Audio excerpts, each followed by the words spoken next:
Mereka berangkat berlima ke tempat paling dingin di bumi. Beberapa bulan kemudian, semua orang mati.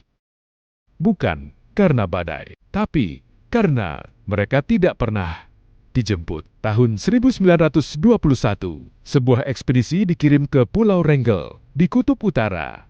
Misi mereka terdengar sederhana, tinggal meneliti dan menunggu kapal kembali. Tapi ada satu orang yang seharusnya tidak berada di sana. Namanya ada Blackjack. Dia bukan penjelajah. Dia tidak bisa berburu. Dia ikut bukan untuk eksplorasi, tapi untuk bekerja sebagai penjahit dan juru masak. Dia menerima pekerjaan itu karena butuh uang. Anaknya sedang sakit, dan ini satu-satunya cara untuk membiayai pengobatan. Mereka tidak terdampar karena kapal tenggelam.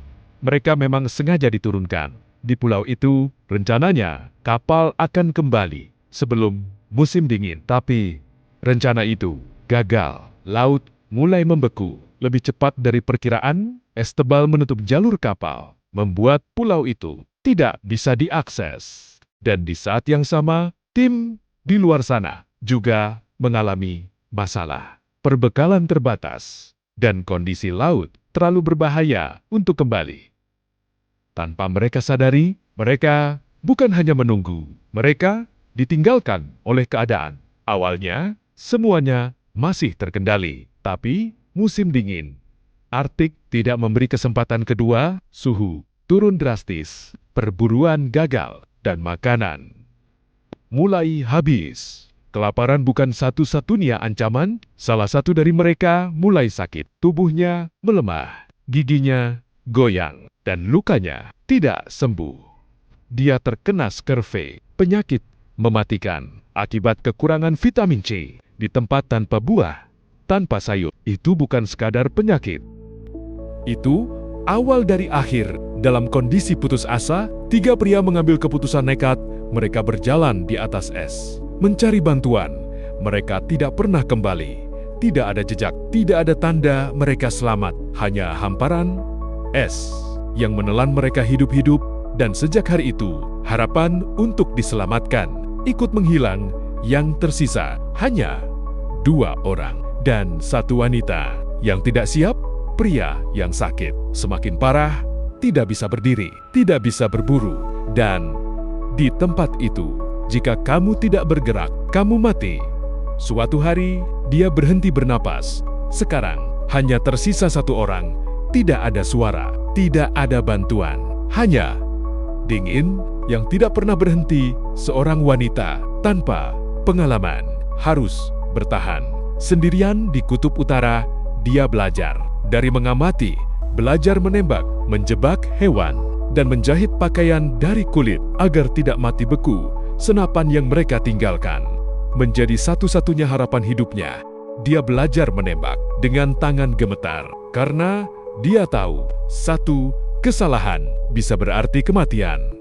Dia berburu rubah dan hewan kecil lainnya cukup untuk bertahan 1 hari lagi di malam hari. Ketakutan terbesar bukan dingin, tapi beruang kutub yang bisa muncul tanpa suara. Dia sering terbangun, memegang senapan, hanya untuk memastikan dia masih hidup. Sampai pagi, musim dingin terasa tidak pernah berakhir. Bulan demi bulan berlalu, dan setiap hari bisa jadi hari terakhirnya. Bertahan atau menyerah. Berbulan-bulan kemudian, kapal akhirnya berhasil mencapai pulau itu. Dan yang mereka temukan bukan sebuah tim, hanya 1 orang yang masih hidup.